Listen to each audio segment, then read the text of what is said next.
e cila është vetëm shumë afër edhe kryeministrisë, por si VMC Rrugë, institucioni i parë është ai i kryesisë së kuvendit të Shqipërisë, mandej është kryeministria. Do të shikojmë se në cilin institucion do të ndalojnë drejtuesit e Partisë Demokratike së bashku me protestuesit, të cilët pra janë duke vijuar këtë marshimin nisur nga kryeministria në drejtim të drejtorisë së përgjithshme të policisë së shtetit, por që aty patën një përplasje me policinë e shtetit e cila hodhi gaz lotësielës e po ashtu edhe ujë për të kthyer protestuesit, e mandej protestuesit vijuan drejt kuvendit të Republikës së Shqipërisë, ku aty nuk qëndruan, nuk hodhën molotov, duke respektuar besimtarët musliman. Të paktën kjo është thënë dhe deklaruar nga burimet e mia pranë Partisë Demokratike, sikundër më tej vijoi marshimi drejt Nëntkaçeve për të vijuar drejt selisë Partisë Socialiste, ku edhe aty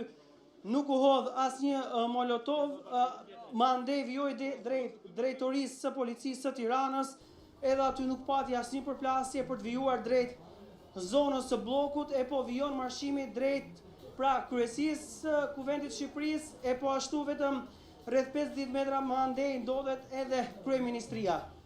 Pra ndodhemi vetëm disa rreth 100 apo 200 metra larg kryeministrisë nga vendi ku ne po ndodhemi, ndërkohë që vijon zoti Berisha së bashku me eksponentë tjerë të kësaj force politike të marshojnë, e pas tyre edhe mbështetësit e tyre, të cilët gjatë gjithë kohës pra janë duke lëshuar thirrje kundër pra qeverisë socialiste dhe duke thirrur edhe emrin e kreut Partisë Demokratike. Ka molotov të hedhur, ndërkohë është shtëpia e ish diktatorit, e cila ka po ashtu flak, pra janë molotov të hedhur në ato kosha, ndërkohë që pati edhe flak në shtëpinë e ish diktatorit, e cila ndodhet në zonën e ish bllokut. Pra jemi në zonën e bllokut, nderuar shikues, siç e shikoni, molotov po hidhen tani intensivisht, ndërkohë që po rrugtohet dhe nuk dihet ende se ku po merret eksaktësisht drejtimi. Megjithatë, është një lëvizje që opozita e quan kryengritje paqësore dhe ka nisur që prej orës 18 nuk dihet se kur do të përfundoj, sepse nga ajo çka shihet nga fillimi deri tani nuk kemi asnjë largim protestuesish, paktën do të shihet dhe do të dallojë edhe më të lirë. Hidhen molotov, kjo ndoshta mund të jetë edhe formë simbolike nga ana e protestuesve për atë çka duan të tregojnë në objektivin e tyre. Shumë molotov janë hedhur në katin e parë dhe të dytë të vilës 31. Shikoni, ka disa vatra zjarri aty. Tu. Atëherë nëse më dëgjoni Zita. Po, të dëgjoj dhe të ndjek. Po, Osman.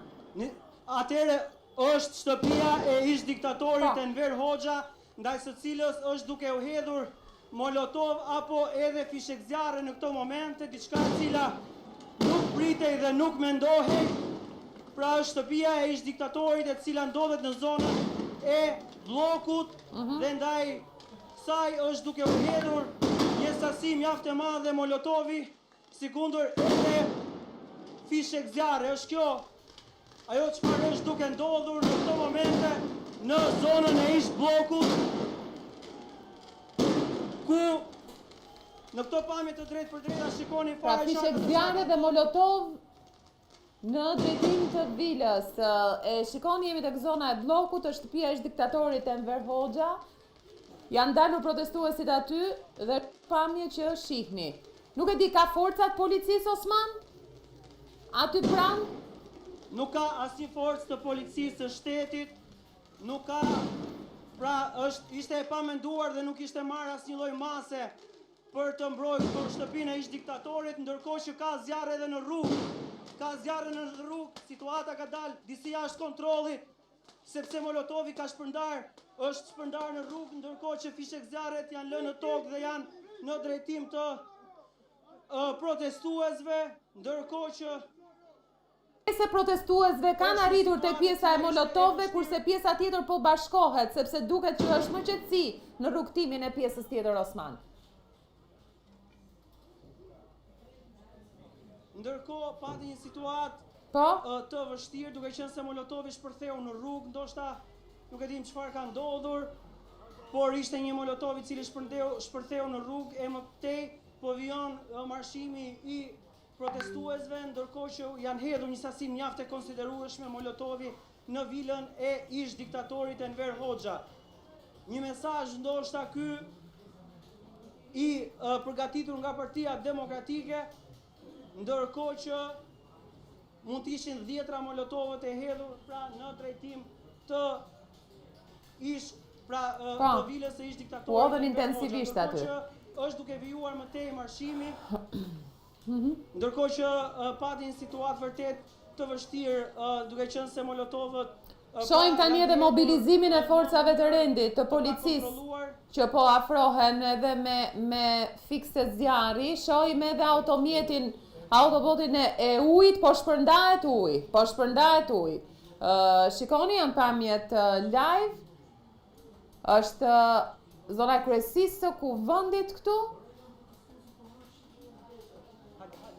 Pra nga dy anë po mbrin protestuesit, por shikoni se si po shkojnë edhe forcat e rendit, autoboti i ujit, është hedhur uji fillimisht aty me presion, do të shohim tani vimin e situatës. Vetëm pak momente më parë, janë hedhur molotov masivisht tek vila 31 aty ku hap edhe zjarr. Një pjesë e molotovëve dolën dhe jashtë tek rrugët e ish bllokut, ku edhe aty u hapën vatra të vogla zjarri. Por le të na e pasqyrojmë më mirë situatën që po sheh nga afër Klodi Lala tani. Po Klodi, çfarë po ndodh? Klodi, më dëgjon?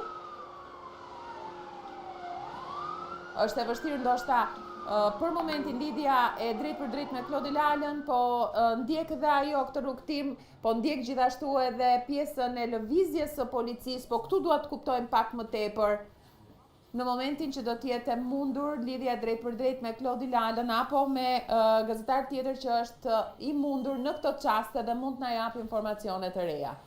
Klodi, më dëgjon? Policita, sikurse ju e shikoni, unë ndodhem tek kryesia e kuvendit, prapa krave të mi janë forca speciale dhe makinat ujëheqëse, ka qenë një moment që policia është kapur e pak përgatitur, sepse gjatë kohës që ne po shoqëronim protestuesit, një moment ata kanë ndaluar tek vila 31 në zonën e ish bllokut dhe kanë përdorur aty një sasi të lartë të molotove, po ashtu edhe të lëndëve piroteknike. Nuk kemi ende një konfirmim zyrtar nga ana e policisë së shtetit nëse ka patur persona që kanë qenë duke qëndruar në vilën e ish diktatorit Enver Hoxha, e cila është rikonstruktuar vitet e fundit dhe është funksionale për kryerjen e aktiviteteve të ndryshme apo të shtrimit të darkave për personalitete të ndryshme, por duhet theksuar se tashmë të gjithë protestuesit, përfshirë edhe zyrtarët e lartë të Partisë Demokratike, janë pikërisht pas kësaj makine ujëheqëse dhe janë të bllokuar pikërisht në zonën e ish bllokut. Policia ndërkohë është stacionuar, situata është e tensionuar për momentin. Unë kam pranë zotin Gazmend Bardhi, nuk e di nëse do të arri për shkak se nuk mund të largohem shumë nga mikrofoni. Zoti Bardhi, a mund ta thoni çfarë po ndodh?